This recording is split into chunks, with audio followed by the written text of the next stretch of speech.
ഈ കഴിഞ്ഞ ദിവസം ഒരു അപ്പച്ചൻ എന്നോട് ചോദിച്ചു, അച്ഛാ മരിക്കാൻ കിടക്കാണെന്ന് അച്ഛൻ അറിയാലോ, ഇനി അധികം നാളൊന്നുമില്ല, പിള്ളേരൊക്കെ വന്നിട്ട് പറയണത് എനിക്കുള്ളത് ഇങ്ങോട്ട് തന്നേക്ക്, എനിക്കുള്ളത് ഇങ്ങോട്ട് തന്നേക്ക്.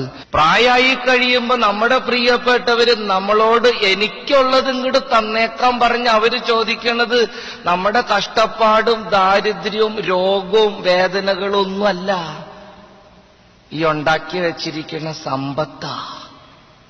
അത് മാത്രം മതി എല്ലാവർക്കും.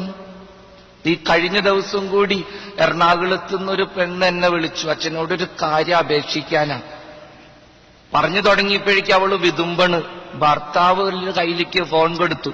ഭർത്താവ് പറയും, അവള് പറഞ്ഞ അപ്പ ടെൻഷനാണ് അച്ഛാ. ഞാൻ പറയാം എന്താ പ്രശ്നം? അപ്പനെ നോക്കാൻ ആരുമില്ല, എവിടെങ്കിലും കൊണ്ടുപോയി ആക്കണം, ഞങ്ങൾക്കാണെങ്കിൽ തിരിച്ചു പോവും വേണം. അച്ഛന് പരിചയമുള്ളൊരു സ്ഥലമുണ്ടോ? ഞാനിപ്പോ സത്യം പറയാലോ പ്രിയപ്പെട്ടവരെ, അത് കാരണം എവിടെ പ്രസംഗം പറയാൻ ചെല്ലുമ്പോഴും കാർന്നവന്മാരോട് പറയാണ്, ഉള്ള സ്വത്തിൽ കുറച്ചെടുത്ത് ഒരു തരി നല്ല ഭക്ഷണമൊക്കെ കഴിച്ച് മാന്യം മര്യാദയായിട്ട് ജീവിക്കുക. ഇതെന്തിനിങ്ങനെ ഈ ഉപ്പും കല്ലും കടിച്ചുകൂട്ടി? ഈ ചാളയും അയിലയും ഉണക്കമീനും മാത്രമൊന്നുമല്ല മാർക്കറ്റിലുള്ളത്. തിരുത, തൂളി, ആഗോലി, കരിമീൻ, നെയ്മീൻ ആദിയായ മത്സ്യങ്ങളൊക്കെ ഉണ്ട് നമ്മുടെ മാർക്കറ്റിൽ.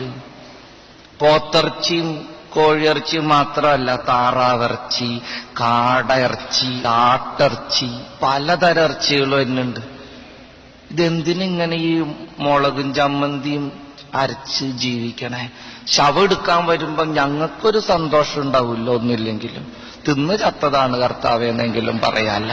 ഈ മക്കൾക്ക് വേണ്ടി കഷ്ടപ്പെട്ടിങ്ങനെ നടക്കുക ഓരോ ആത്മാക്കള്. അവസാനം സമാധാനത്തിൽ ചാവോ?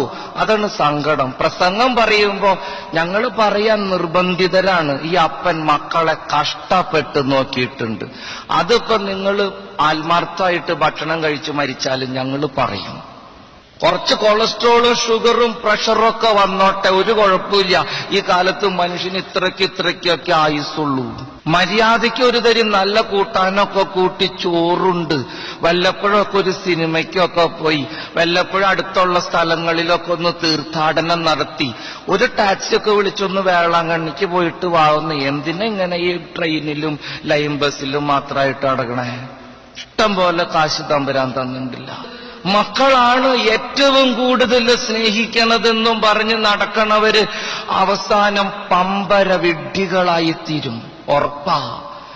ഞാൻ സാധാരണ പറയാറുണ്ട്, നിന്റെ പ്രതീക്ഷയ്ക്കൊത്ത് നിന്നെ സ്നേഹിക്കാൻ ഈ ലോകത്ത് നിനക്കൊരു പട്ടിക്കുഞ്ഞിനെ പോലും കിട്ടൂല. മക്കളെ സ്നേഹിക്കുമെന്നുള്ള ചിന്തയല്ല, നോക്കാൻ ആരെങ്കിലും ഉണ്ട് എന്നുള്ള ധൈര്യമല്ല. നിന്റെ ദൈവം നിന്നെ അറിയുന്നുണ്ടെന്നും അവൻ പൂർണ്ണമായും നിന്നെ സ്നേഹിക്കുന്നുണ്ടെന്നും നിന്റെ സകല ബലഹീനതകളുടെ മധ്യത്തിലും അവൻ നിന്നെ അടുക്കി പിടിക്കുന്നുണ്ടെന്നുള്ള സത്യം ഇത് മനസ്സിലാക്കുന്നവൻ ദൈവത്തിന്റെ സ്വതന്ത്രനായി. കഴിഞ്ഞ ദിവസം ഞാനൊരു കഥ കേട്ടു. ഒരു നാട്ടിലൊരു മനുഷ്യനുണ്ടായിരുന്നു അത്രേ. അയാള് നന്നായിട്ട് അമ്പെയ്യുന്ന പറയണേ. അയാളുടെ ധാരണ അയാളാണ് ലോകത്തിലെ ഏറ്റവും നന്നായിട്ട് അമ്പെയ്യണ ആളെന്നാണ്. ഈ മനുഷ്യൻ ഒരു ദിവസം അയാളുടെ പട്ടണത്തിന്റെ പരിസരത്തുള്ള ഗ്രാമങ്ങളൊക്കെ ഒന്ന് സഞ്ചരിക്കാൻ വേണ്ടി ഇറങ്ങിയത്രേ അയാളുടെ കുതിരപ്പുറത്ത്.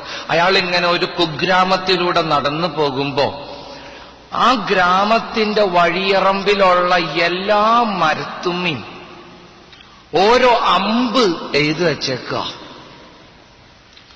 എല്ലാ അമ്പുകളും ഇരിക്കുന്നത് വട്ടത്തിന്റെ കറക്റ്റ് നടുവിലാണ്. ഇയാൾക്ക് അത്ഭുതം തോന്നി. ഇയാള് വിചാരിച്ചേക്കണത് ഇയാളാണ് ലോകത്തിലെ ഏറ്റവും വലിയ അമ്പെയ്ത്തുകാരനെന്നാണ്. ഇയാൾ അവിടെ നിന്ന് അത്ഭുതപ്പെട്ട് ആൾക്കാരെ വിളിച്ചു. ആൾക്കാരൊക്കെ അടുത്തു വന്നു. എന്താ പ്രശ്നം? ഞാനാണ് ഈ ലോകത്തിലെ ഏറ്റവും വലിയ അമ്പെയ്ത്തുകാരനെന്നായിരുന്നു എന്റെ വിശ്വാസം.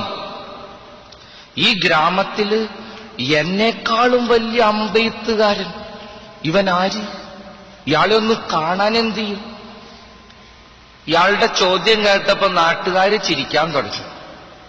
ഭയങ്കര ചിരി. ഇയാൾ ചോദിച്ചു, നിങ്ങളെന്താ ചിരിക്കണേ? നാട്ടുകാര് പറഞ്ഞു, എന്റെ പൊന്നു സാറേ, ഇത് കണ്ട് അത്ഭുതപ്പെടുന്നും വേണം, ഈ നാട്ടിലെ ഏറ്റവും വലിയ മണ്ടനാണ് ഇയാള്.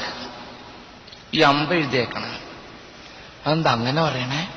നാട്ടുകാര് പറഞ്ഞു, സാറേ, ഈ അമ്പയ്യണ ആളുണ്ടില്ല, ഇയാൾ ആദ്യം ചെയ്യണ പണി, ഇയാളൊരു മരത്തും അമ്പ ഇതങ്ങോട്ട് പിടിപ്പിക്കും, എന്നിട്ട് അവിടെ ചെന്ന് ചോക്കൊണ്ടൊരു വട്ടം വരയ്ക്കും. അതാണ് ഇയാളുടെ പണി. ഇയാള് കറക്റ്റ് ഉന്നം പിടിച്ചിട്ടൊന്നും ചെയ്യണതല്ലത്. എന്നിട്ട് കൈകൊട്ടി ചിരിക്കും. വഴിക്കോടെ പോണവർക്കുണ്ടോ ഇതറിയണ്? എല്ലാവരും ഇത് കണ്ട് അത്ഭുതപ്പെടുക. അയാള് ചോദിക്കണ ചോദ്യം, വട്ടം വരച്ചിട്ട് അമ്പ ചെയ്താലും അമ്പ ചെയ്തിട്ട് വട്ടം വരച്ചാലും ഇപ്പൊ എന്തപ്പത്ര പ്രശ്നം?